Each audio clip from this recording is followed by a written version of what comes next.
গ্রন্থ, গান প্রভৃতি রচনা করেছেন।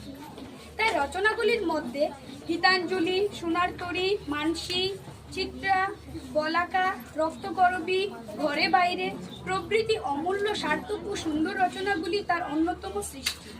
এছাড়া তিনি অনেক ছবি এঁকেছেন, নিজের লেখা গানে সুর দিয়েছেন, নিজের লেখা নাটকে অভিনয় করেছেন। মাত্র 13 বছর বয়সে রবীন্দ্রনাথের প্রথম কাব্যগ্রন্থ বনফুল প্রকাশিত হয়।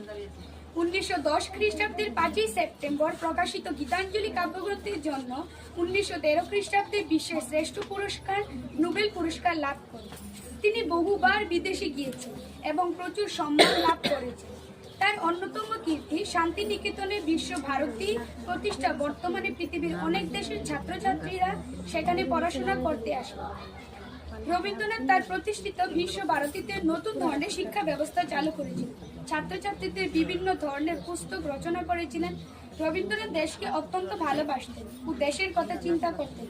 বঙ্গভঙ্গ আন্দোলন ও স্বদেশী আন্দোলনে তিনি সাহায্য করেছিলেন। দেশের জনগণের ঐক্য বজায় রাখার জন্য 1905 খ্রিস্টাব্দে রাখি বন্ধন উৎসব চালু করেছিলেন এবং কি আমাদের জাতীয় সঙ্গীত জন গণ মন অধিনায়ক রবীন্দ্রনাথেরই রচনা।